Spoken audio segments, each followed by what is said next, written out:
ನಮಸ್ಕಾರ ಸ್ನೇಹಿತರೆ, ಹೇಗಿದ್ದಾರೆ ಎಲ್ಲರೂ ಚೆನ್ನಾಗಿದ್ದಾರೆ ಅನ್ಕೊಂಡಿದ್ದೀನಿ ಸ್ನೇಹಿತರೆ. ಎಲ್ರಿಗೂ ಎಸ್ ಪಿ ವಿ ಮೀಡಿಯಾದ ಮತ್ತೊಂದು ವಿಡಿಯೋಗೆ ತಮಗೆಲ್ರಿಗೂ ಸ್ವಾಗತ ಸುಸ್ವಾಗತ.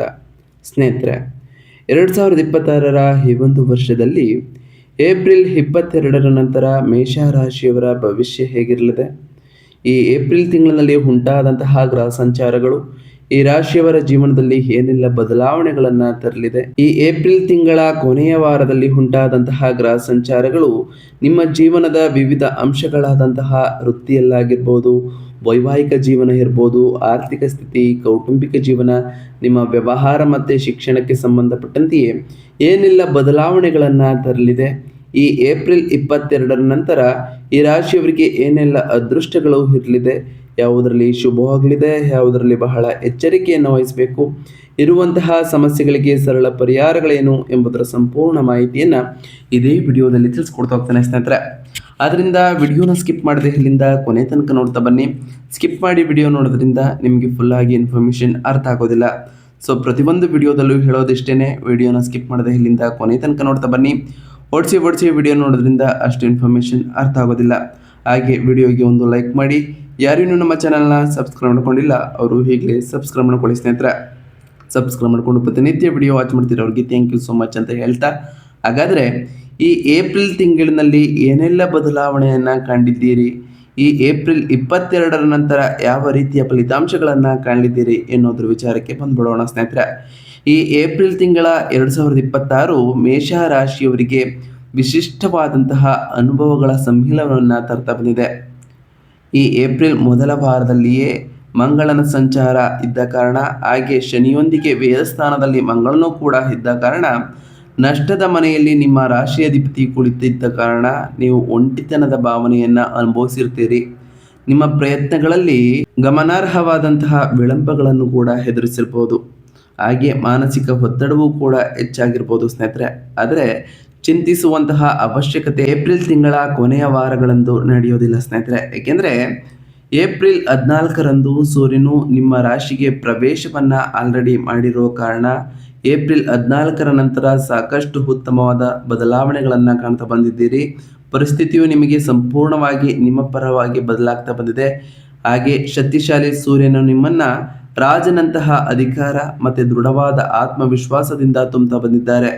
ಇದು ಬಹಳಷ್ಟು ಸಕಾರಾತ್ಮಕತೆಯ ವೇಗವನ್ನು ಸೇರಿಸುತ್ತಾ, ಧನಾಧಿಪತಿಯಾದಂತಹ ಶುಕ್ರನು ಕೂಡ ಏಪ್ರಿಲ್ 19ರಂದು ತನ್ನ ಸ್ವಂತ ರಾಶಿಯಾದಂತಹ ವೃಷಭವನ್ನು ಪ್ರವೇಶವನ್ನು ಮಾಡಿರೋ ಕಾರಣದಿಂದ ಈ ಏಪ್ರಿಲ್ 22ರ ನಂತರವೂ ಕೂಡ ನಿಮಗೆ ಆರ್ಥಿಕ ಸ್ಥಿರತೆಗಾಗಿ ಉತ್ತಮವಾದಂತಹ ದಾರಿಗಳು ಸಿಗ್ತಾ ಹೋಗ್ತವೆ. ಈ ಏಪ್ರಿಲ್ 22ರ ನಂತರ ಉತ್ತಮವಾದಂತಹ ಫಲಿತಾಂಶಗಳನ್ನು ಕೂಡ ಈ ರಾಶಿಯವರು ಕಾಣಬಹುದಾಗಿದೆ ಅಂತಲೇ ಹೇಳ್ಬೋದು.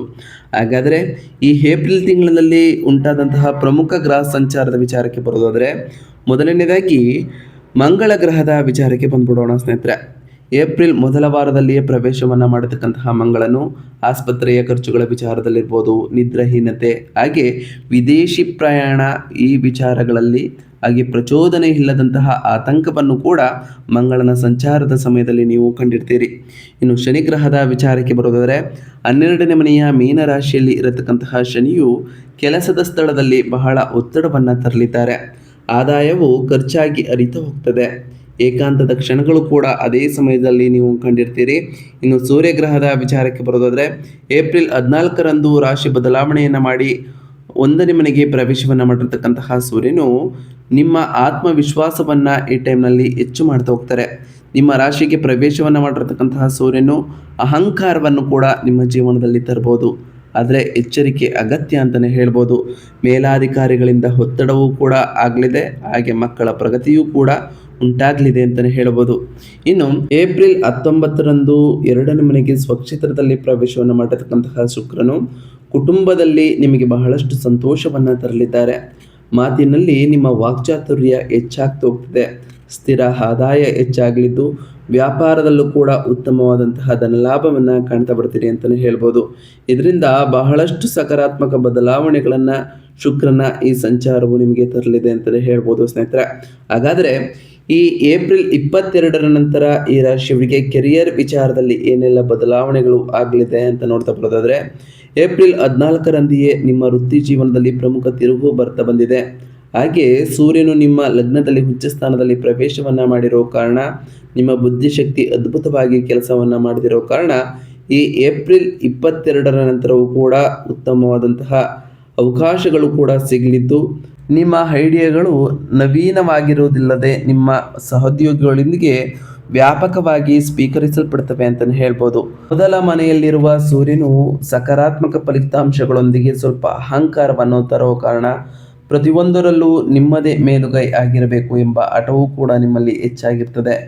ಜವಾಬ್ದಾರಿಗಳ ಹೆಚ್ಚಳದೊಂದಿಗೆ ಉನ್ನತ ಆಡಳಿತ ಮಂಡಳಿಯಿಂದ ಒತ್ತಡವೂ ಕೂಡ ಹೆಚ್ಚಾಗುವ ಕಾರಣ ನಿಮ್ಮ ಕಾರ್ಯಕ್ಷಮತೆ ಎಷ್ಟೇ ಅತ್ಯುತ್ತಮವಾಗಿದ್ದರೂ ಸಹೋದ್ಯೋಗಿಗಳೊಂದಿಗೆ ಪ್ರಾಬಲ್ಯ ಮೆರುವಂತಹ ವರ್ತನೆ ಕಟ್ಟುನಿಟ್ಟಾಗಿ ಈ ರಾಶಿಯವರು ತಪ್ಪಿಸಬೇಕು. ಅದರಲ್ಲೂ ಈ ಏಪ್ರಿಲ್ 22ರ ನಂತರ ನಿಮಗೆ ಈಗೂ ಕೂಡ ಜಾಸ್ತಿ ಆಗ್ಬೋದು. ಬಹಳ ಎಚ್ಚರಿಕೆಯಿಂದ ಇರುವುದು ಕೂಡ ಅವಶ್ಯಕ ಅಂತಲೇ ಹೇಳ್ಬೋದು ಸ್ನೇಹಿತರೆ. ಇನ್ನು ಈ ರಾಶಿಯವರ ಬಿಸ್ನೆಸ್ ವಿಚಾರದ ಬಗ್ಗೆ ಮಾತನಾಡ್ತಾ ಬರೋದಾದರೆ, ವ್ಯಾಪಾರದಲ್ಲಿ ಏಪ್ರಿಲ್ 19ರಂದು ಶುಕ್ರನು ಲಗ್ನದಲ್ಲಿ ಸೂರ್ಯನೊಂದಿಗೆ ಸ್ಥಾನವನ್ನು ಪಡೆದಿರುವ ಕಾರಣ ಈ ನಿಯೋಜನೆಯು ನಿಮ್ಮ ವ್ಯಾಪಾರದಲ್ಲಿ ಕೆಲವು ಹೆಚ್ಚು ಮಹತ್ವಾಕಾಂಕ್ಷೆಯ ನಿರ್ಧಾರಗಳನ್ನು ತೆಗೆದುಕೊಳ್ಳುವಂತೆ ಪ್ರೇರೇಪಣೆಯನ್ನು ಮಾಡ್ತಾ ಬರ್ತದೆ.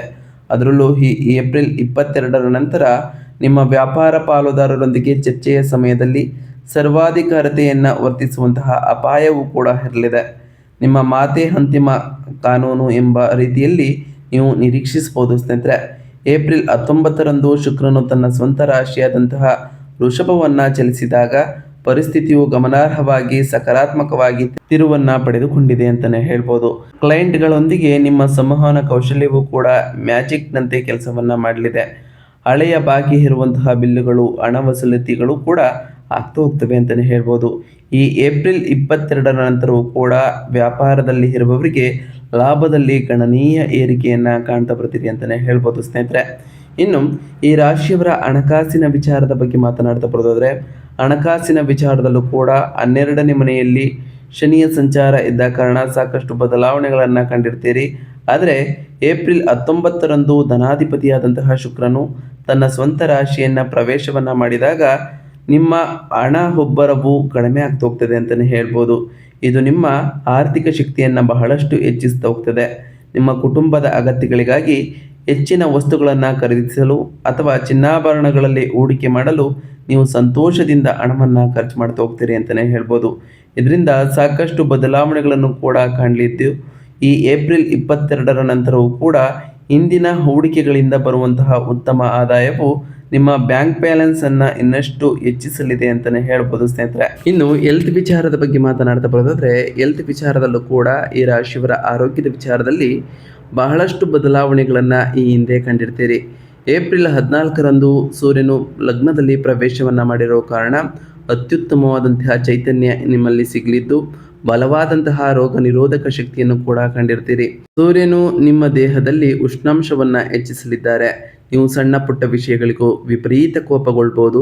ತಲೆನೋವು ಅಥವಾ ರಕ್ತದೊತ್ತಡದಂತಹ ಹಠಾತ್ ಏರಿಕೆಯನ್ನು ಕೂಡ ಕಂಡಿರ್ತೀರಿ. ಅದರಿಂದ ಈ ಟೈಮ್ನಲ್ಲಿ ಬಹಳ ಎಚ್ಚರಿಕೆಯಿಂದ ಇರುವುದು ಜೊತೆಗೆ ಶಾಂತವಾಗಿರುವುದು ಕೂಡ ಮುಖ್ಯ.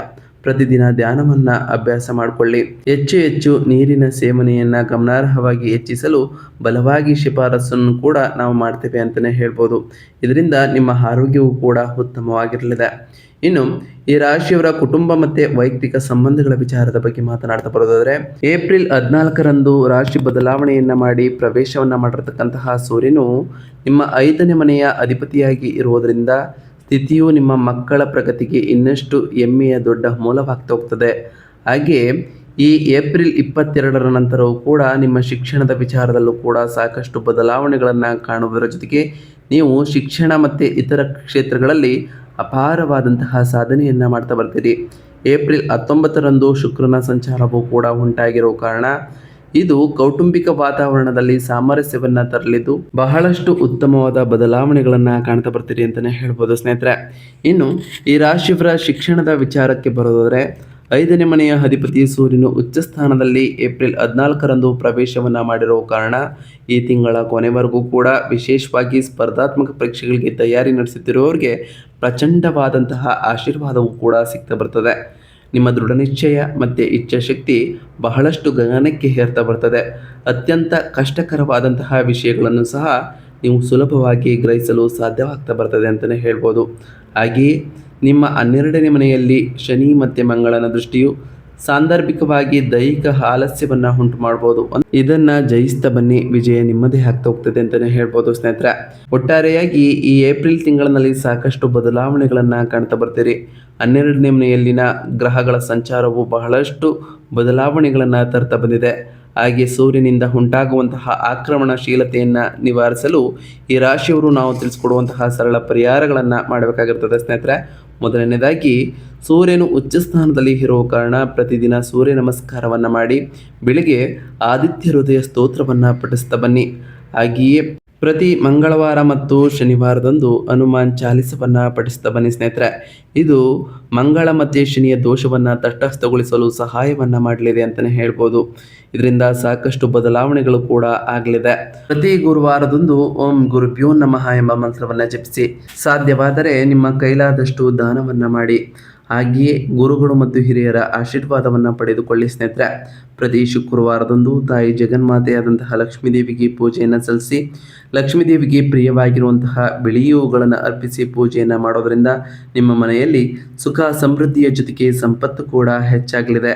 ಹಾಗೆ ಪ್ರತಿ ಶನಿವಾರದಂದು ಓಂ ಶಂ ಶನೈಶ್ವರಾಯ ನಮಃ ಎಂಬ ಮಂತ್ರವನ್ನು ಜಪಿಸಿ, ಸಾಧ್ಯವಾದರೆ ಶನಿದೇವರ ದೇವಾಲಯಕ್ಕೆ ತೆರಳಿ ಶನಿದೇವರಿಗೆ ಪ್ರಿಯವಾಗಿರುವಂತಹ ಕಪ್ಪು ಎಳ್ಳಿನ ಬತ್ತಿಯನ್ನು ಹಚ್ಚೋದ್ರಿಂದ ಸಾಕಷ್ಟು ಬದಲಾವಣೆಗಳನ್ನು ನೀವು ಕಾಣ್ಬೋದಾಗಿದೆ ಅಂತಲೇ ಹೇಳ್ಬೋದು.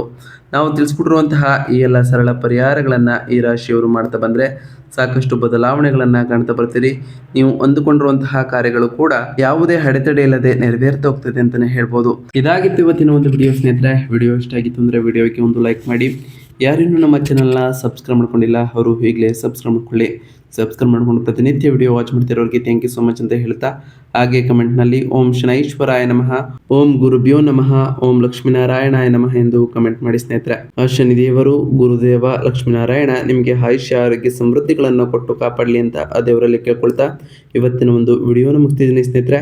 ಸಿಗ್ತೀನಿ ಮತ್ತೊಂದು ವಿಡಿಯೋದೊಂದಿಗೆ. Thank you for watching.